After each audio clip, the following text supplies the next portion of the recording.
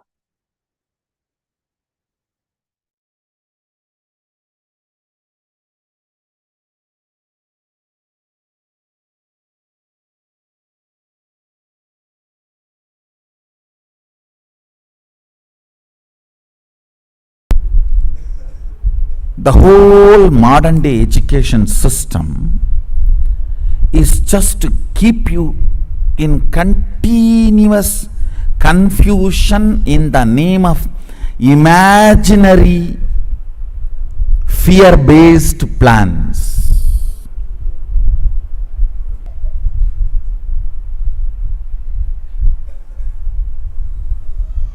I am not against planning. I am against enjoying your confusion, laziness, stupidity in the name of planning. Completely disconnecting you from reality and the requirements of the life is modern day education, where you are taught very well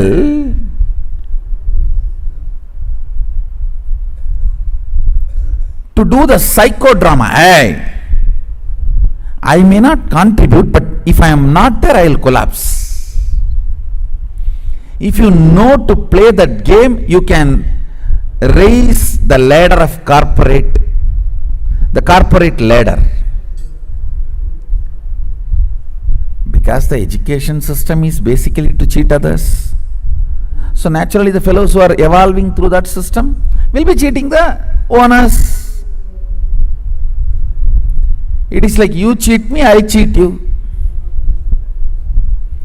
The whole thing is vengeance based.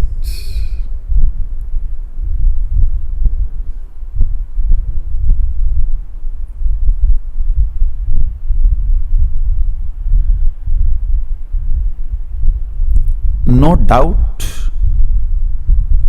when you build large buildings and develop a city, you need to understand how the sewage water need to go out, how the electricity circuit need to be provided,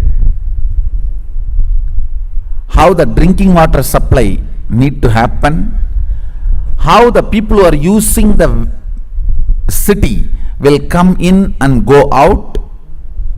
No doubt, but surely planning cannot replace living. The fundamental damage done is making the person believe life is difficult. Once the person starts believing life is difficult, even picking up this and keeping there becomes a big project plan. Will this table take the weight, and the weight is 200 gram, and the table's depth and the material in which table is made of, and the stress test,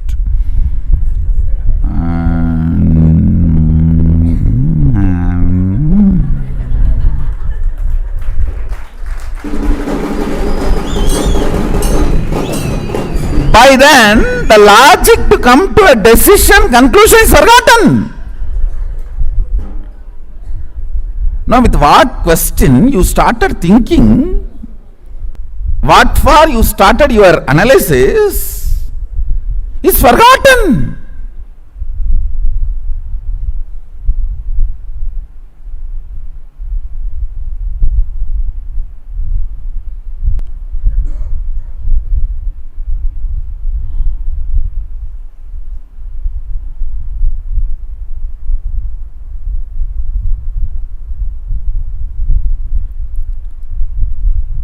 This corporate project planning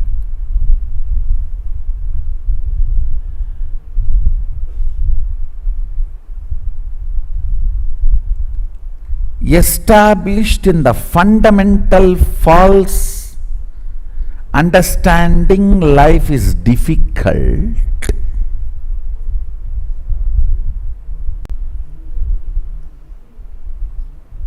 anything, I tell you, if you know to pick up the simple thought current, you can just go on breaking this stagnant attitude and the status quo, and go on be breaking. And I have seen people are afraid of breaking many things. Oh, then we will be just progressing. That is what? What else is life then? And not just expanding this city, expanding this universe is our life. I am looking at billions expanding their consciousness and having access to all the multi-dimensions of the universe. In every step of the life, in every move of the life, expanding is education, not entertaining confusion to justify your existence, not only feeling stuck, making that as a legitimate system is modern education. If somebody can verbalize beautifully and make a PowerPoint presentation about getting stuck, it is called corporate strategy planning meeting. End of the day, a few cup of coffee and burger, pizza, Coke bottles have disappeared. That's all, nothing else. Move, move, move. Break the status quo. That is life. If you are studying about status quo, that is education. Nobody wants a report about status quo. Everyone wants only to break the status quo. Break the status quo. I am not interested in a report about the status quo.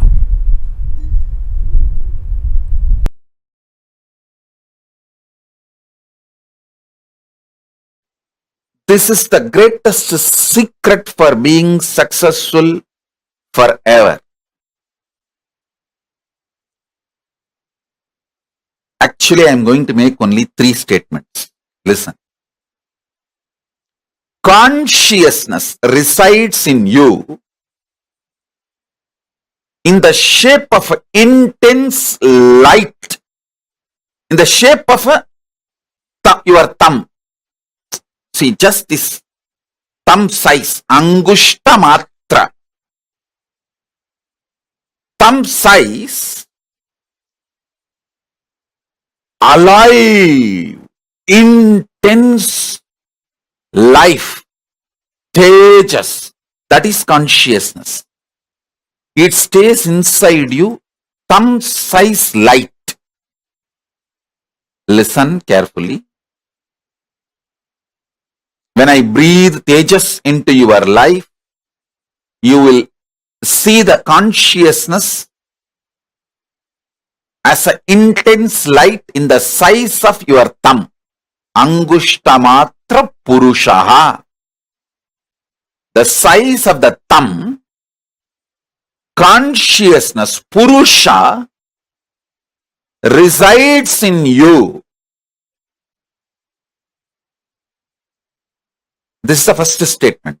Second,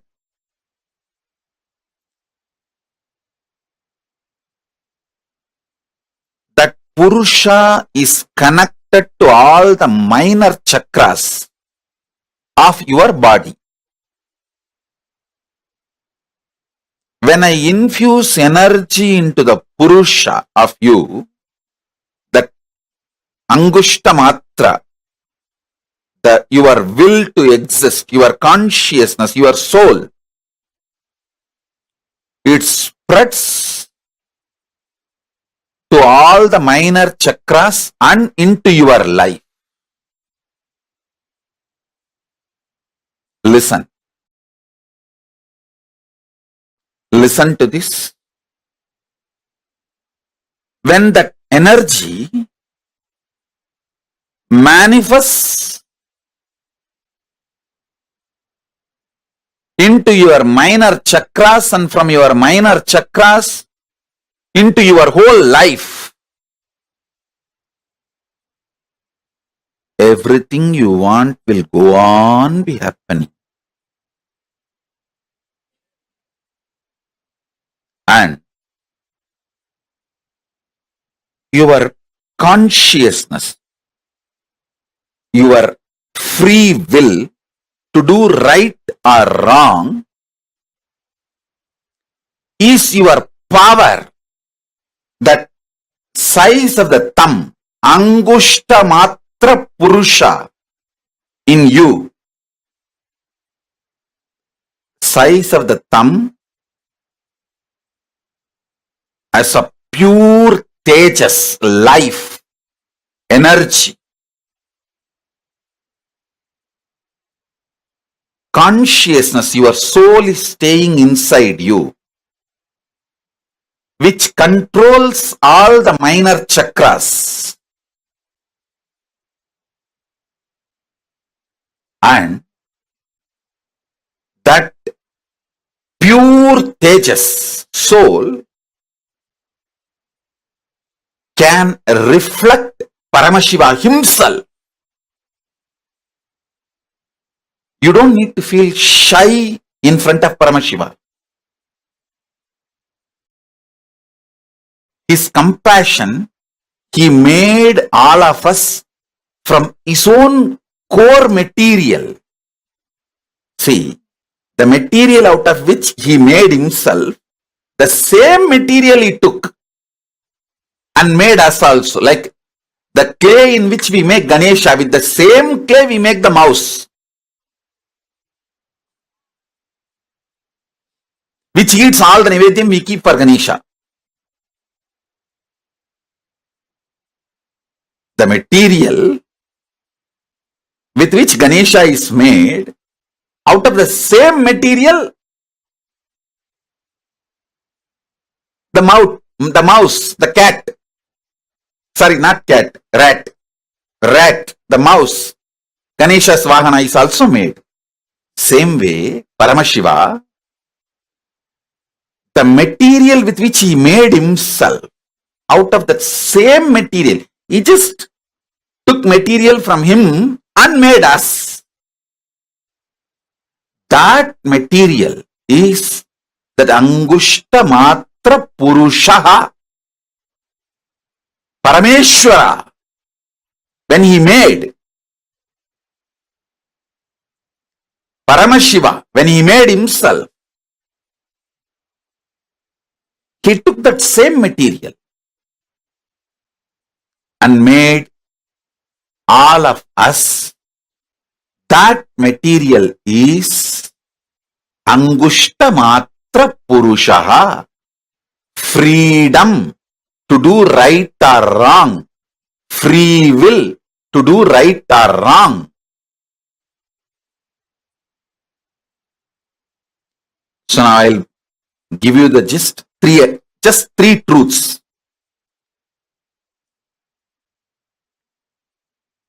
Your consciousness, free will to do good or bad, right or wrong, that is residing in you as Angushta Matra Purusha, the thumb size conscious soul in you. First. Second, all the minor chakras of your body is controlled by that Purusha. So when energy comes from KAILASA and enters into that Purusha, From Purusha, that energy goes to all minor chakras and oozes out to your life. That's the second. Third, your consciousness is the passport and visa for you to go to Kailasa, Maha Kailasa. Even rishis and devatas don't have that. They have to come to human plane and take this body, only then they can go. This is the airport. They may be living anywhere, but they have to come to airport to get into the flight. Even if he is the head of the nation. So that's the first thing. Second, Paramashiva made us from the same material out of which he made himself.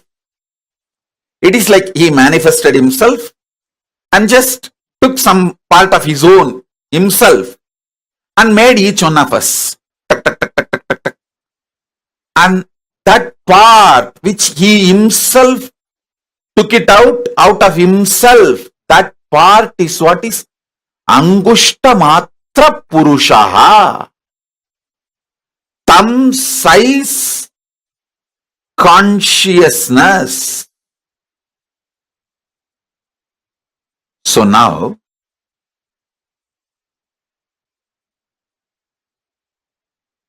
I will import more tejas, energy, consciousness from Mahakailasa and infuse into all your Angushtamatra Purushaha.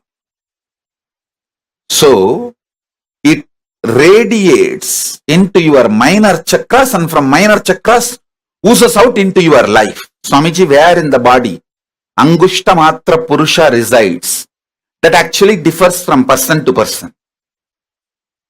There is no such thing. See, generally, it resides in Anandagandha, just below the heart, above the navel. Just below the heart, below the Anagata chakra, above the navel chakra, this region. Generally, but it is not mandatory. You have to experience Angushtamatra Purusha only there. Sometimes you will experience even on the third eye, the Angushtamatra Purusha. Sometimes very highly evolved beings experience even on the Dwadashanta, means 12 inch above the Sahasrara. Dwadashanta.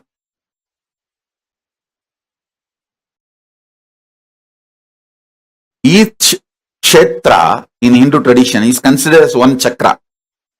For example, Tiruvannamalai is considered as a Manipuraka chakra, navel center. And Chidambaram is considered as heart chakra, Anagata chakra, heart center. Madurai is considered as Dwadashanta Sthala. That is why in my name, our national anthem, Kailasa national anthem, you will see Kailasonnata Dwadasanta Shyamala Pita. Kaila, among the Kailasa's manifestation, the highest Unnata, Dvatashanta. Madurai is considered as Dvatasanta Sthala, Kshetra. Angushtamatra Purusha can be experienced in any place. Is Angushtamatra Purusha, same as Atma Rama. Yes, you can call it as Atmanada, Atma Rama, Atmeshwara, and all those words means the same. Angushtamatra Purusha. In Upanishad, we use one more word, Pratyagatma Chaitanya. Even that word is Angushtamatra Purusha. Atma Rama can be used to say Angushta Matra Purusha. Atma Linga, even that word is used as an equivalent to Angushta Matra Purusha. Upanishad uses at least 20 different words to explain the Angushta Matra Purusha in the same meaning. So Atma Rama is one of the word. The Ramayatis, Ramayat Sampradayis, they call the same Angushta Matra Purusha as Atma Rama.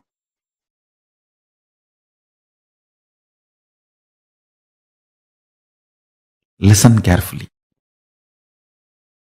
The cognition's inner software which operates your system, which generates your desire patterns, your joy patterns, your pleasure patterns, your greed patterns, your fear patterns, your anxiety patterns, your depression patterns, your frustration patterns, your good idea of your bad, your right, wrong, all which you generate, which is generated inside your system continuously. That source software should operate with more and more by the qualities of consciousness, Paramashiva, not by the qualities and ideas of body, but by the qualities and ideas of Paramashiva, superconsciousness, consciousness, the state, space, powers and being of Paramashiva. Beautifully Krishna says, the consciousness can neither be killed nor be burned or be made wet.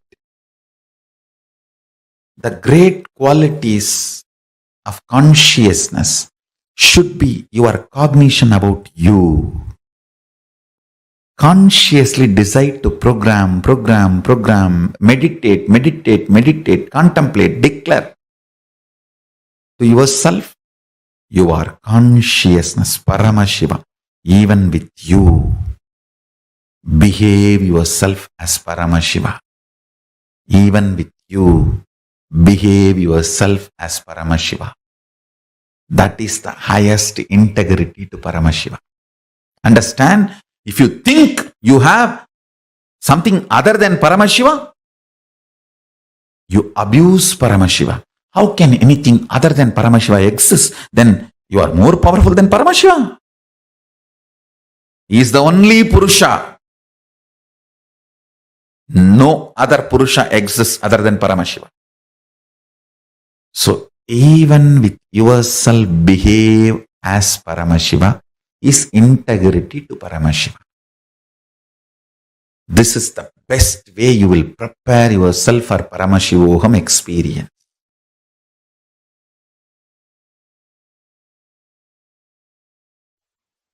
Reality. Listen. Reality is what I am going to work now in this superconscious mutation process. Listen. You are alive. You are alive. That's the only reality. You have some amount of money. You have certain property. All this is imagination approved by society and law of the land, but not reality. How many of you are realizing it? Raise your hand. You are alive is only reality. You have some amount of money. Is your imagination accepted by your bank? You have certain properties. Is an imagination accepted by your country? You have wife or husband. Is your imagination accepted by your spouse? The day your spouse decides he or she does not accept your imagination of having a spouse, over. Bye.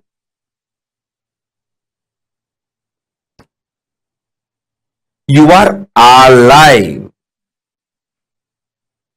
is only reality.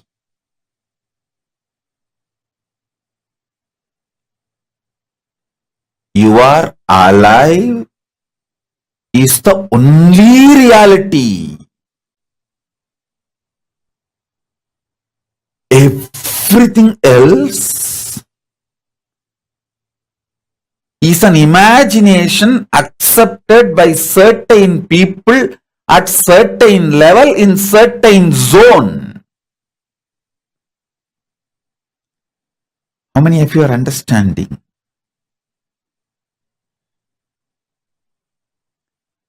Other than you being alive, everything else is imagination. How many of you realizing this truth? Other than you are alive, that's the only reality. Listen, even if you think you have a 6 feet body, you have a beautiful body, or you have an ugly body, all this is also imagination inserted into you by certain people, accepted by certain people, and kept alive by certain people. Your shape, size can change anytime, and it is constantly changing. Sometimes more than 3 pounds a day you change. Up, down, 3 pounds a day you change. Listen. More the reality is infused by Paramashiva, his superconsciousness, more powers you manifest. Delusions disappear. Life becomes powerful, real, energetic.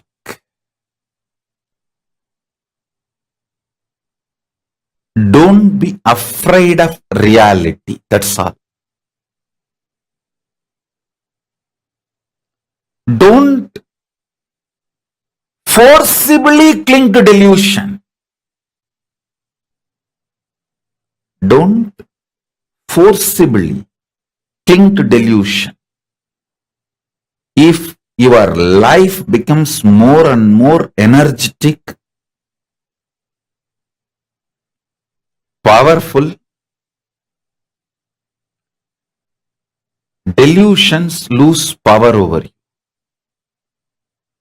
in multi-level. Evolve in reality. Let every day of your life raise you more and more into reality. Ravana is not wrong when he shows his power.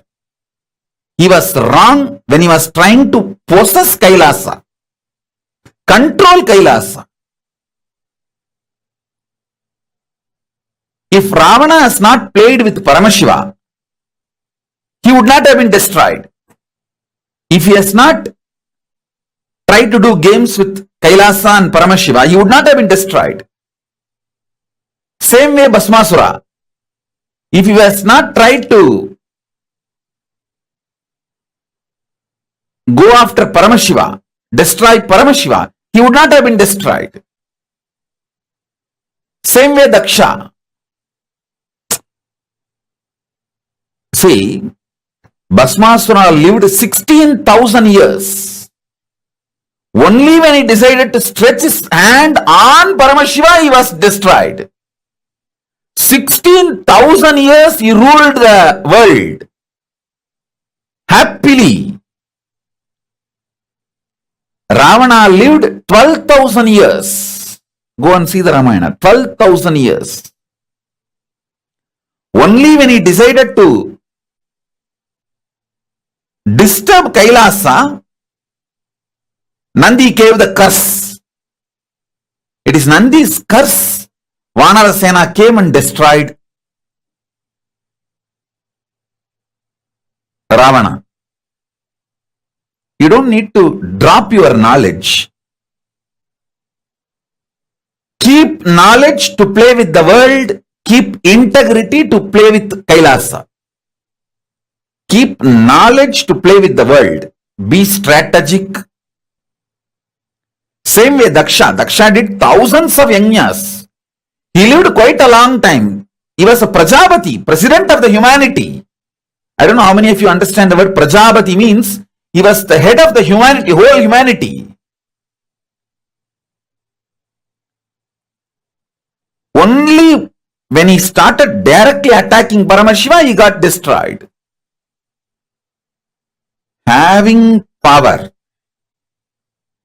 having knowledge, showing it in the world is not wrong. You get into mess only when you try to behave like Ravana, try to damage Kailasa or try to put your hand on Paramashiva, or like Daksha try to fight with Paramashiva, only then you get into trouble. Otherwise, you will never have trouble.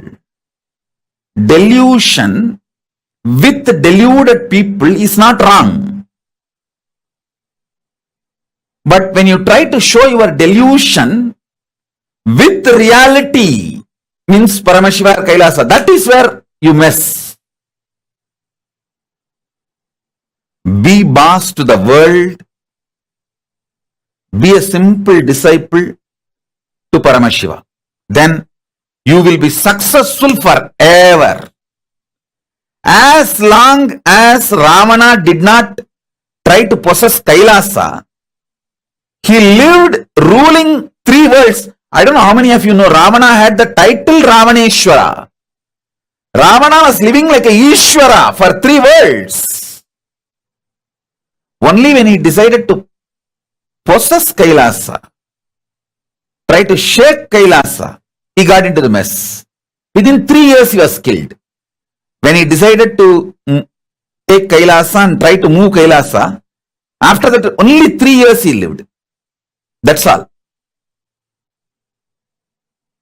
12,000 years he lived as a Ishwara because he tried to disturb Kailasa only 3 years. Within 3 years he was destroyed. Ravana would have been great if he has not tried to fight with Kailasa.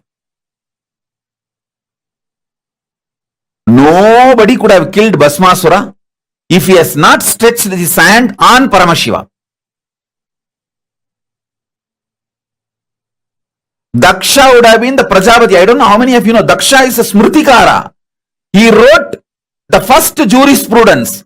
Manusmriti was second, not first. Daksha Smriti was the first. Manusmriti was second. Because Daksha Smriti was discarded by Paramashiva, Manusmriti became popular. I don't know how many of you know. How many of you know that Daksha is the son-in-law of Manu? Manu's daughter is Daksha's wife. Because Daksha's Smriti was discarded, Paramashiva asked Manu to write one more Smriti. So Manu wrote the Smriti, that became the jurisprudence for human beings. Otherwise, the first jurisprudence was written by Daksha. Because he directly dared to attack Paramashiva, he was destroyed. Otherwise, he would not have been destroyed. Delusion being used with deluded people is okay. But don't try to use the delusion on reality. That is the only place where you mess it. Your delusion becomes too much. You think through your delusion you can play with reality. You can't sit in negotiation table with Paramashiva. You can't threaten Paramashiva. You can't use greed, fear, anything to deal with Paramashiva. Understand that. Simple, straightforward surrender. Conversational relationship. You will always win and protected. You will see everyone whom I am protecting and constantly winning in their life games. Just see, only thing they have is conversational relationship with me. That's all. And I know they will not try to use their delusion, fear, anger, violence, greed to deal with me. Use all that to deal with the world, not with me. If you use your delusion, you will make millions into billions in Wall Street. Because the whole Wall Street is delusion. Use delusion where the delusion is useful. If you use your strategies, your delusion, knowledge, everything in Wall Street, you will make millions into billions. Less than a year you will make. But if you use your delusions, your knowledge on KAILASA or on Paramashiva, you will lose everything.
The recipe for success, as Swamiji beautifully revealed, is not being stuck in status quo.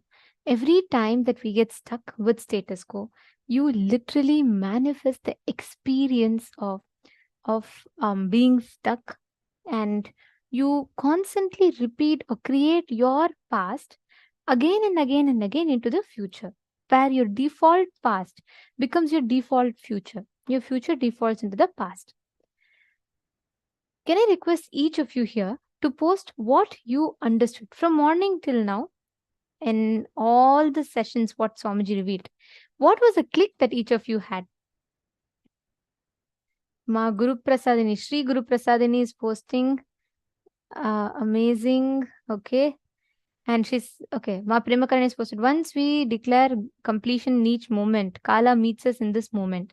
We can create whatever we want. The past and the future cannot come into this moment. The past can only affect us if we allow it. Very beautiful. See, this is a very beautiful story, right? If whatever moment you, as long as you clutch to the past, you hold on to the past.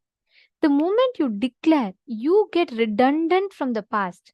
The past leaves you. Nobody can judge you by the past. Nobody will be able to remember your past. People will suddenly remember you completely as a different personality altogether.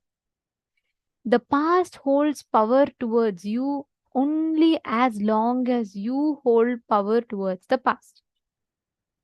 As long as you give the power towards the past, you are giving that the ability to dictate, rule, command, and create the future and create your destiny or your reality.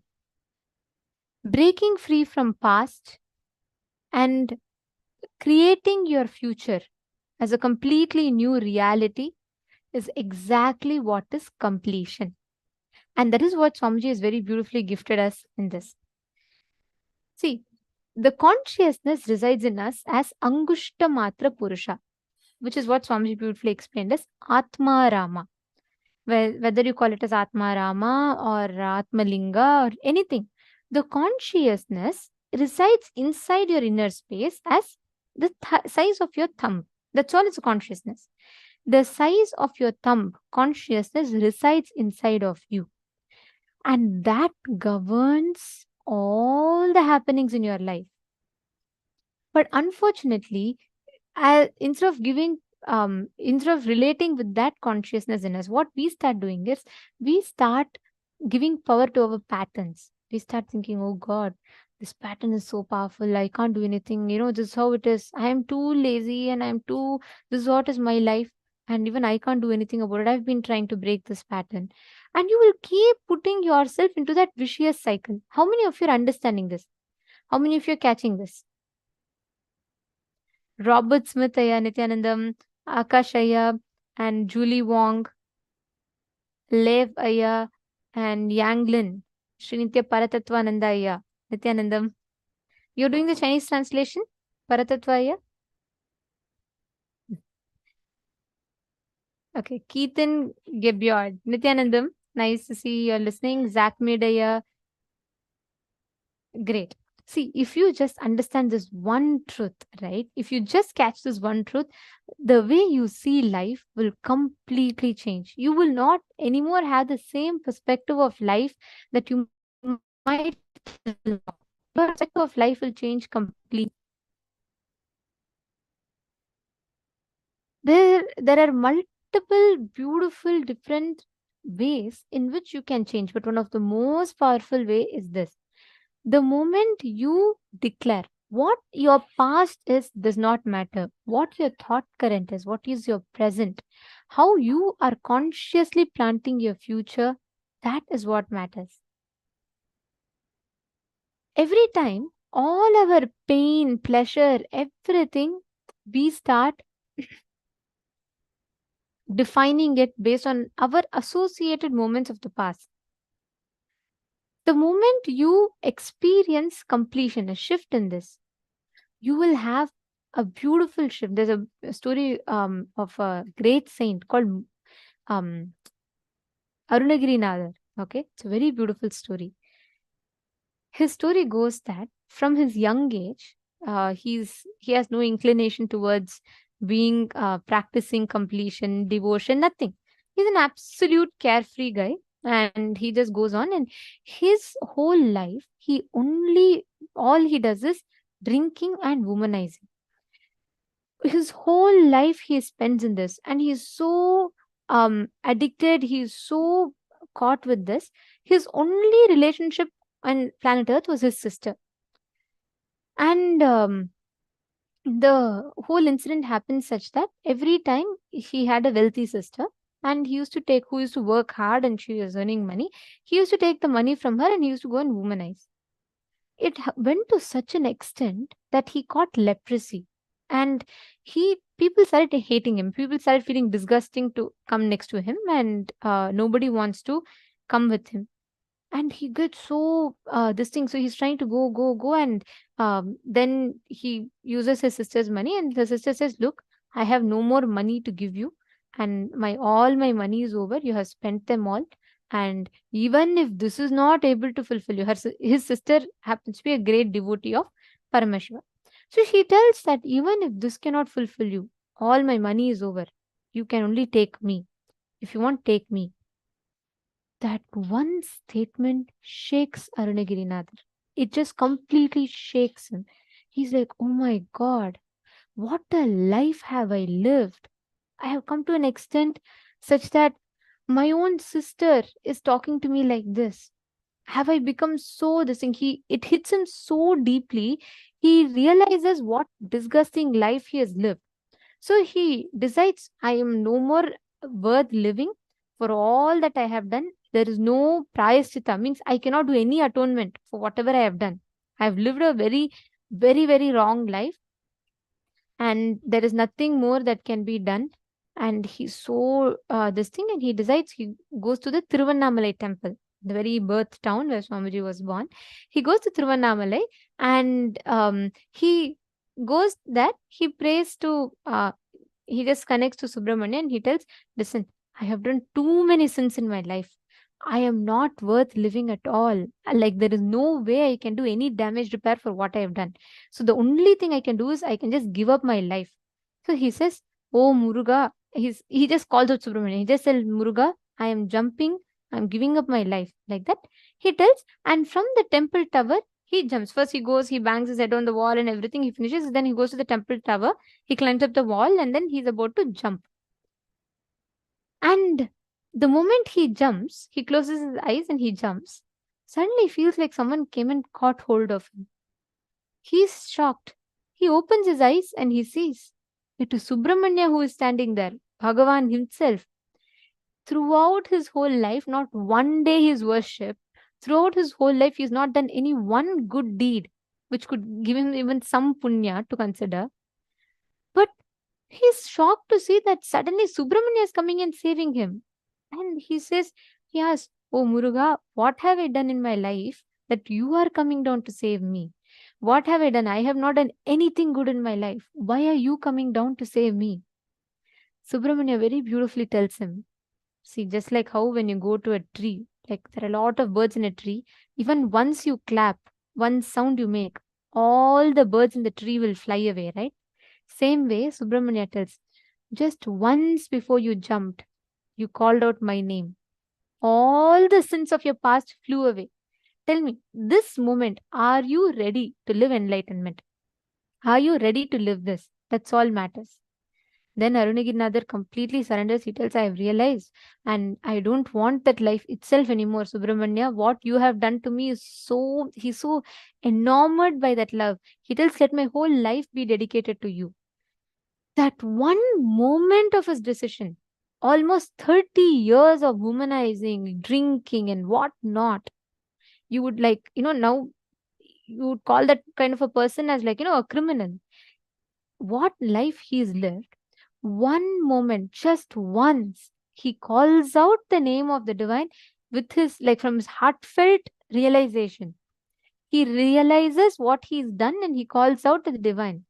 Subramanya himself manifests physically and holds him from dying. From that moment onwards, today, Hundreds of temples are dedicated to this enlightened being, Arunagirinathar. He has composed so many songs on Subramanya. He's performed so many miracles. Nobody remembers him from his past. The whole world tells his story to show how great he is. Nobody judges him. Nobody holds any grudges. Understand? That is the power of completion. This is exactly what is called rewriting your past. How would you describe a person normally? You would have called him, he's a worst sinner. He's done all these kind of sins and all that, and so many things will happen. There'll be so much of stigma associated around him, and they would be like, nobody will like to be associated with him. But today, see, to this great being, to this man who was once a womanizer, hundreds of temples are built and worshipped. Why? His past did not matter. From the moment he decided, he lived such a life he lived. His whole past was rewritten.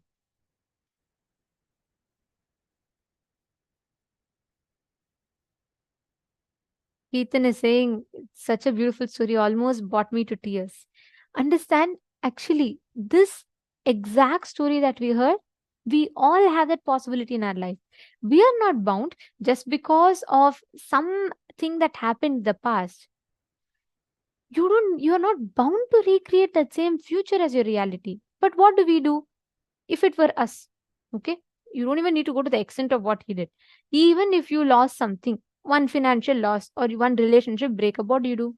We say all our life, we say, God, I couldn't even maintain one relationship. What am I going to get? Okay, next relationship also, this woman is going to cheat me or this man is going to run away from me. We create this as our reality. And we are so okay to have struggles, incompletions, project your future based on your past and put ourselves into that vicious cycle. Our forum is saying, wow, this is so subtle and powerful insight from Bhagavān. And the story gave me powerful cognition, so I don't need to feel guilty for my past deeds. Ma Nithyananda Jnana Yogini. Yes, ma understand, guilt is the original sin. Even you doing mistakes is next. If you're feeling guilty about your mistake and sitting, that is the biggest crime than doing the action itself. Understand, guilt is nothing but looking at the past with updated intelligence. If you just learn and move on, it is different. But guilt is a very, very cunning trap that our mind lays for us to never move forward. Imagine, does your guilt help you actually evolve?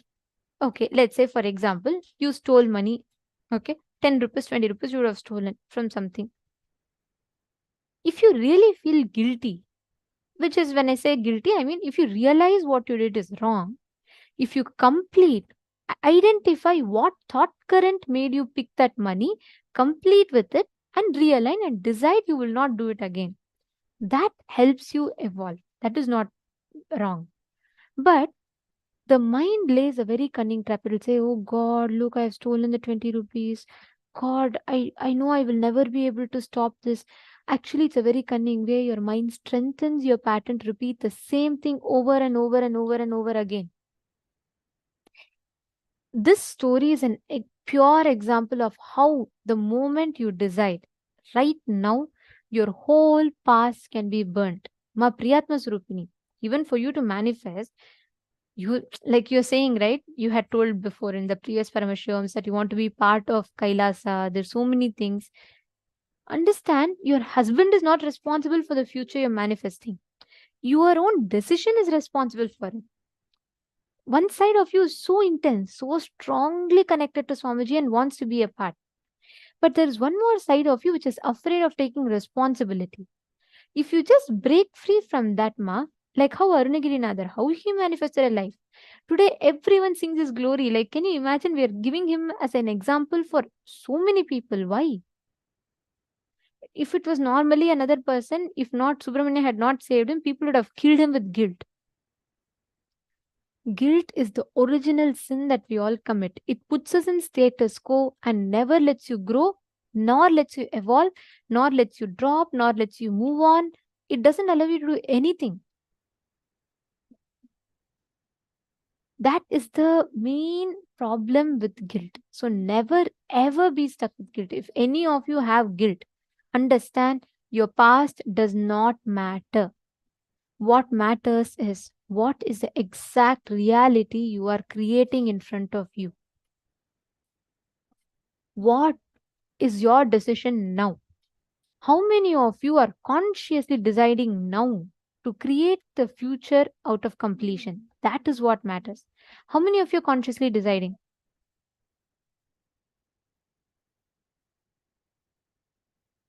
Can I request each of you to post? How many of you are making the decision now? How many of you consciously want to declare?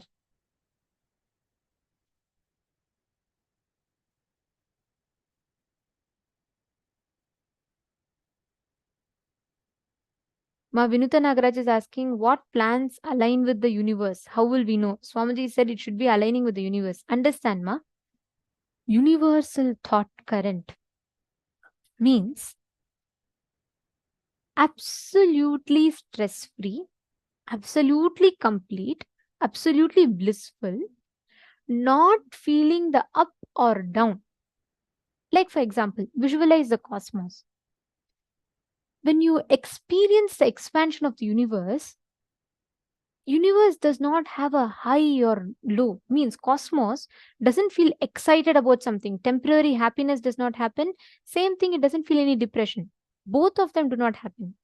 Cosmos exists as it is. It just keeps expanding, expanding, and expanding. That universal consciousness expanding continuously happens.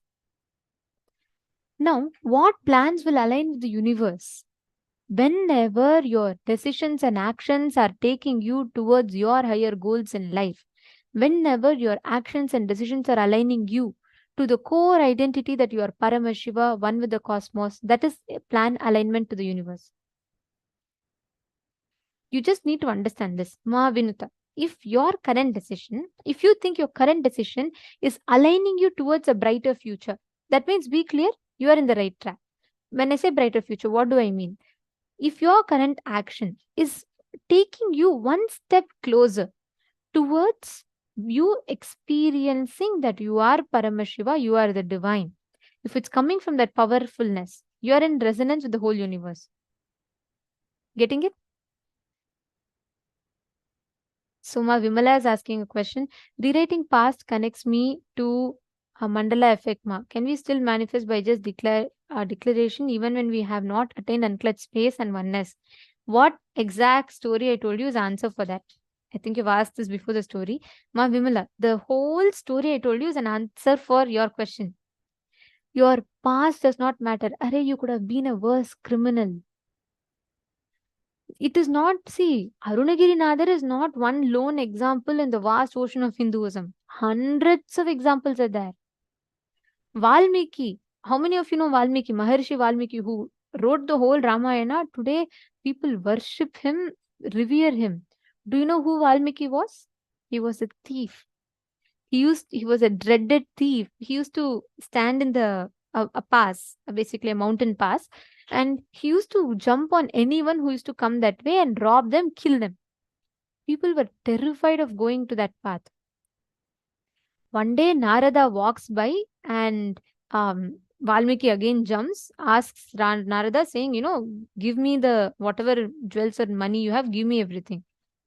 And Narada just stands and he looks at him and says, I don't own anything. Everything belongs to me, but I don't own anything. Valmiki is like shocked. He's like, what do you mean you don't own anything? And he says, no, I don't own anything. I have the wealthiest thing, which is the mantra, which is Ramanama. So I don't hold anything other than that.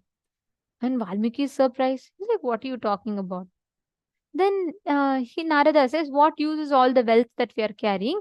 Because all of these wealth doesn't come to you. No, nothing will come along with you. Valmiki says, no, I am earning for my family, because when I leave my body, my family will come along with me. They all will be there, and they will be there with me throughout my life, even after I die. Then Narada says, look, all right, I have nothing to gain from this. But why don't you go and check with your family and come back? When you die, will they come along with you? If you have to die today, go ask them. Then Valmiki is surprised. He's so sure that his family loves him so much. In fact, he's doing all these crimes for his family. So he tells, I'm giving my life every day, putting my life in risk for them. Of course they'll come. Narada says, don't worry, I will wait here. It's my promise to you. Just go check and come. Valmiki says, all right. Then he goes and he goes home and he goes to his wife. He rushes to his wife, whom he loves so dearly. And he goes to his wife and says, dear, I have given so much to you in my life. I've lived for you, for giving you comfort, and I rob, steal for you. When I die, will you come along with me? The wife is shocked at the question. She says, dear, you have done so much for me. That is very true. I love you deeply. That is also true. But if you leave the body and along with you, if I also go, who will take care of the children? Valmiki is a little disheartened, but he feels still okay. What she's saying it does make sense. Okay, fine. So he thinks, let me go to my children and ask. He goes to his children. He tells my son, and he goes to both of his kids and he says, listen, if I have lived my life, it is because of the money that I earn, putting my life in risk. You are every day gaining so much of comfort. If I leave my body and one of you have to come along, will you come along? The son and the children are little they say, what are you asking, father? You have of course given so much for us, but when you die, if I also die, I have a big future to live. You've at least lived your life. Who will live I've not even completed my life. Why will I come with you? Valmiki is heartbroken. He's like, what? My own kids, whom I give my life for, they didn't come. Next, he goes to his parents. They are at least old. They have completed their life fully. So he goes to his parents and says, parents, ma and father, if I leave my body, will you both come along? Both the parents look at him and say, no, why will we come along now? Anyways, we are going to die soon. At least let us enjoy the few days we have. Let us enjoy peacefully. Don't ask us this question. Valmiki is in tears. He's broken and shattered. He realized his whole life was a lie. He has been killing, he's been murdering people, he's been robbing, looting wealth, he's been doing so much for his family, and he thinks they're not going to come with him along when they leave the body. He's dejected. He goes back to Narada. Narada says, look, your past does not matter. Nothing is going to come with you other than the inner consciousness that you carry. That moment, Valmiki realizes, falls at the feet of Narada, and he tells, whatever is the greatest thing, teach me. Narada beautifully tells, I only know one word, which is the greatest thing. He says, Taraka Mantra. That is the greatest word. I'll tell you that. You just keep chanting that will take care of everything. Then he tells, Rama, Rama, Rama, Rama. Just keep chanting Rama, Rama, Rama. You sit. And Valmiki takes that as Guruvak. He just sits. He starts chanting. He chants Rama, Rama, Rama, Rama, Rama. He continuously keeps chanting, and a whole anthill is built around him. He's so soaked in that meditation. The whole anthill builds around him, and Rama himself comes, gives him enlightenment. And not just that, he gives him the Divya Drishti to write the whole Ramayana, which the whole Hindus, the whole world celebrates as one of the best scriptures. Ramayana is written by Valmiki. Who remembers Valmiki as a thief? Who remembers Valmiki's past? Even for even the Hindus, very rarely people know his exact story. People only know him as a great Maharishi. Your past does not matter. You can be a worst sinner. You can be whatever you have done. What matters is what is the decision you are making now? If your decision now is to create the future as you want consciously, you will manifest that as reality. If your decision is to let me just be stuck in this, I'm going to be manifesting some inauspicious future, you will be stuck in that. This is the reality of life. I see so many messages.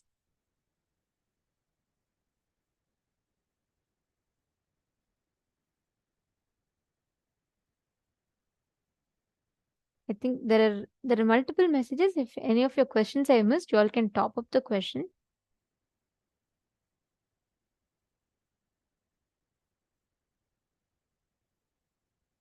Ma Carmen Maris, how to free yourself from the past? Decision. Two things. Decide to drop your past. Second, decide to complete the past. Complete it. Completion from the space. See, what does completion mean, Inside you, there should not be some 10 voices that are saying, hey, how can you do it? You can't do it. This is not for you. That whole rut should not happen in your inner space. That is completion. If you are making any decision which is completely conflict free, then be clear you're rid of your past.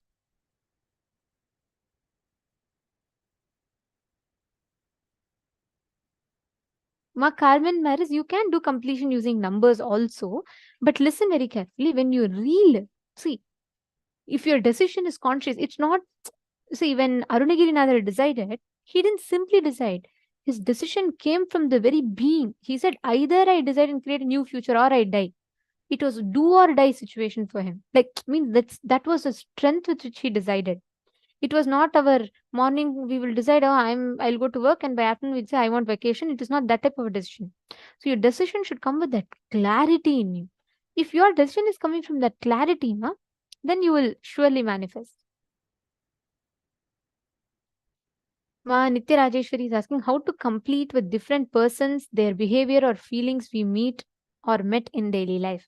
Actually, I'll give you a short answer, but a whole day dedicated for this will happen day after tomorrow. So you attend that day also, so you understand deeper understanding of it, But see, every person in your life is a projection of your inner space. It is because you project them that way they manifest like that in your life. How you project them, how you create your reality, that's how people manifest. So if you change the way, like for example, let's say I'm going in front of the mirror, and if I go in front of the mirror and if I show the bangle, I am going to see bangle only in the mirror, right? If I show the bangle in front of the camera, I'm only going to see a bangle.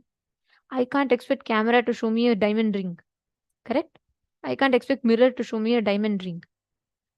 If you carry wound, pain inside you, when you go to life, you carry that same wound or pain in the life also. Life will project that exact same thing. Understanding? So, whatever situation, whatever might be the thing, what you are carrying in your inner space is exactly what life projects back to you. I am not saying you are the reason why people are the way people are to you. No, I am not saying that. But you are responsible for why people are the way people are to you. See, just like how you have certain patterns, people also have their patterns, they react out of it. But why do they react that way in your life? Because you are responsible for that. Because you are manifesting that as reality. Rajesh is asking, should we do the daily completion each day? Yes. Night, every day before falling asleep, do 45 minutes of completion. It is the most powerful way. When you fall asleep, you will have such a powerful experience that your whole being will have a breakthrough.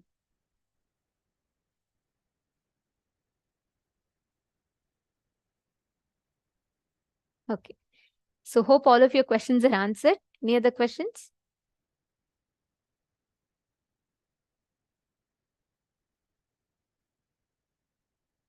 Okay. Keaton Giboyd is asking, how do I find that strength and clarity to make a powerful decision now?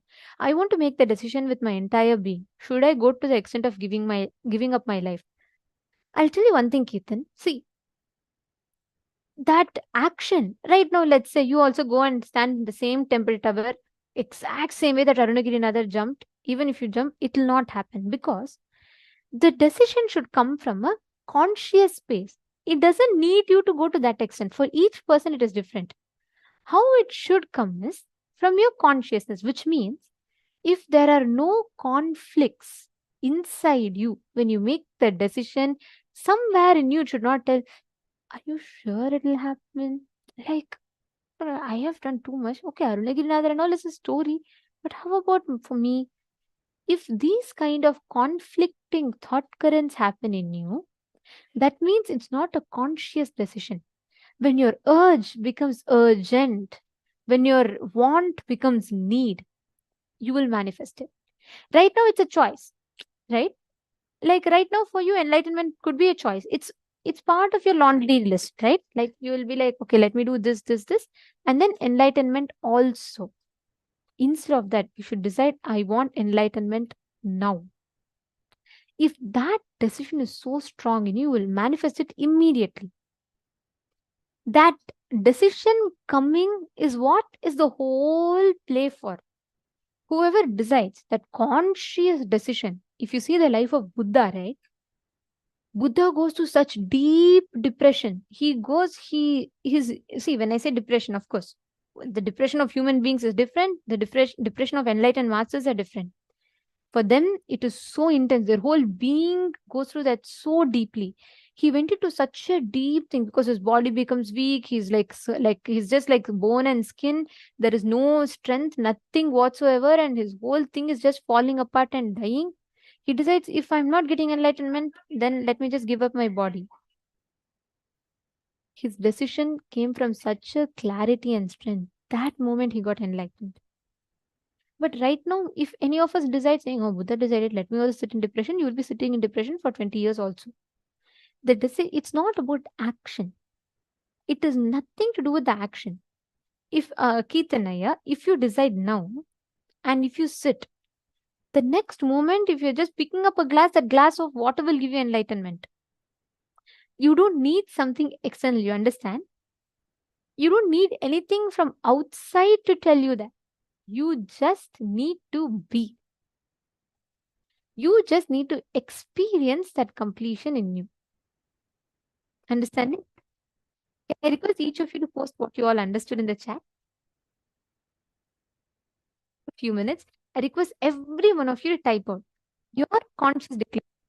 After that, sit and consciously complete. Take a few minutes. Come on. Every one of you type. Just 2-3 minutes.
You have posted?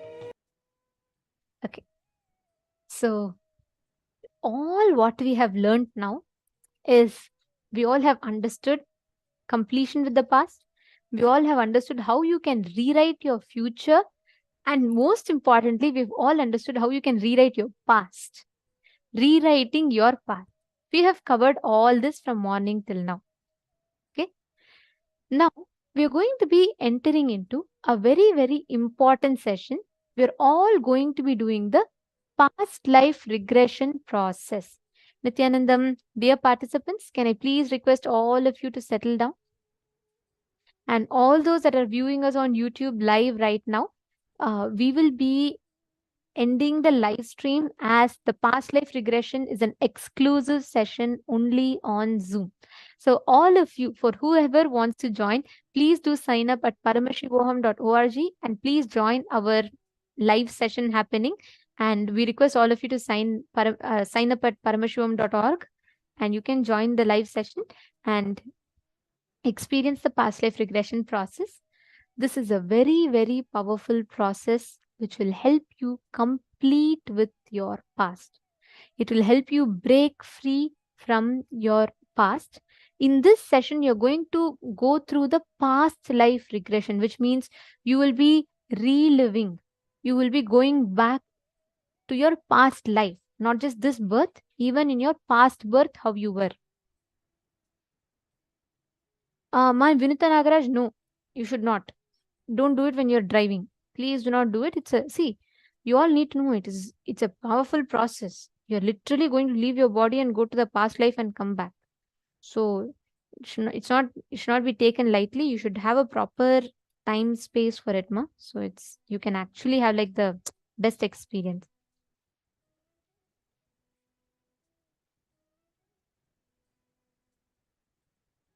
Can I request everyone to please settle down? Nithyanandam, can I request all of you to come on camera? This is too important process. So do not miss, do not be off camera. I request everyone to be on camera for this process.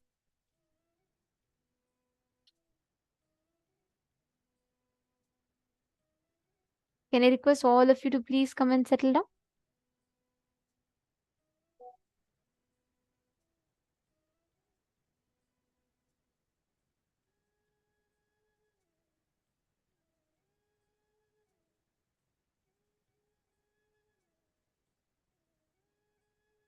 Can I request everyone to please settle down? I'm waiting. I'm going to give you all time to settle down. If any of you want to run to restroom, quickly go and come back.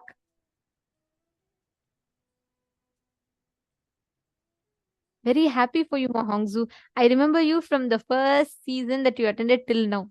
The way you have just like spiritually matured is so beautiful.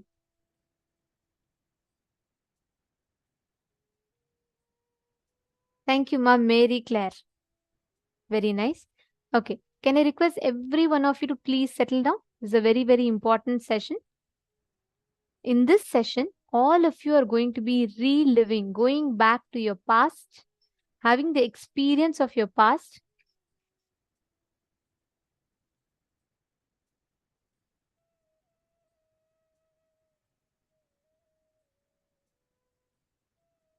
Ankita and Anisha, do this session. You will have a phenomenal experience with this session. This is a very, very powerful session where you will literally be going back to the past and coming. Okay, so both of you sit and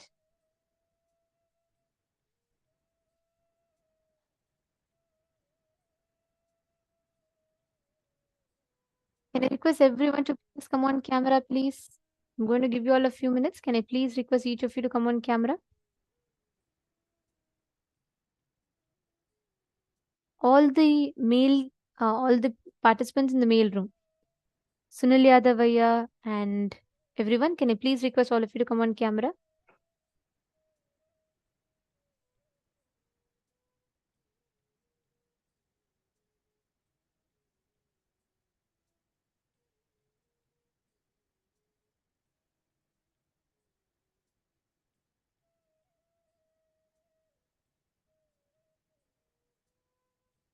Ethan, I have very nice to see your sincerity, your participation. Actually, in the male side, there are quite a few of you who are very, very sincere. Have been noticing that you all sit through the day. If you can take a break or something, sit in a comfortable place. I don't think you should be doing that. You should sit in a comfortable place. I know you're very interested and sincere, but sit in a comfortable place where you can do that.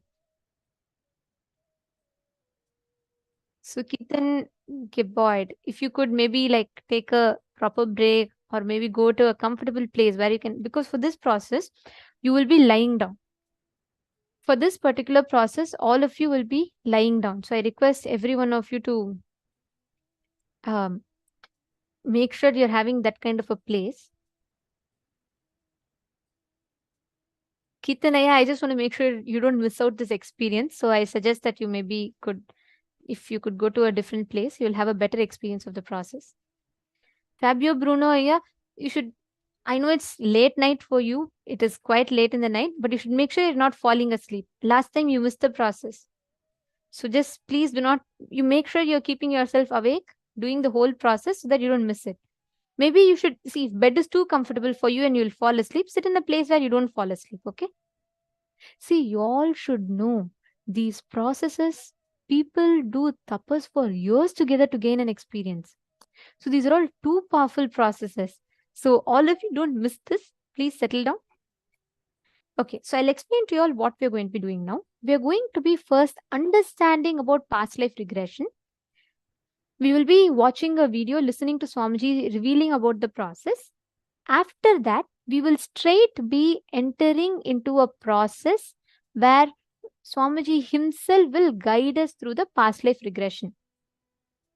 So we request every one of you to sit and attend both. So first we will be listening to it, but after that Swamiji will announce for you all to lie down. At that time you will have to lie down. Are you all clear? Could you all please put yes in the chat if you all understood? Okay.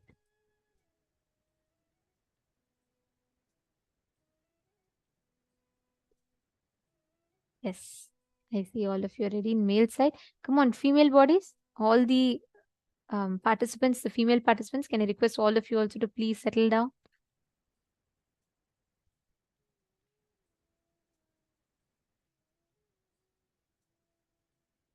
I'm still seeing my Yunzi Pan, my Hanshu He, Ma Shakti, Huang Mei, Ananda Mahabala. So many of you I'm seeing are not in the camera. Can I please request everyone to come on camera? Do not miss this session. And do not turn off the camera. You can do not lie down now. I see some of you are already comfortably set up with a pillow and blanket. You should not lie down with a pillow and blanket. Please keep it. Then Swamiji announces you can lie down. And at that time, just lie down on a pillow. Just make sure you're not falling asleep. It's important. See, we understand many of you try hard. You're all sitting for 16 hours a day, which is not a joke. And you're all committed. You sit through your night, through your work hours. Keetanaya is sitting even in between his office. It's wonderful to see that. And we really appreciate your sincerity and thank you all for that. But make sure you're all, since you've already committed your time here, just don't let your sleep come and take over and ruin that experience. Sit here, make sure you're not falling asleep, drink water or something, and make sure that you're not putting a blanket on. Sleep in a soft bedding because you'll literally be going to your mother's womb and from there you'll be going to the past. So just make sure you're comfortable. Do not fall asleep. Make sure it'll at least take about 1.5 hours from now. For the next 1.5 hours, no falling asleep.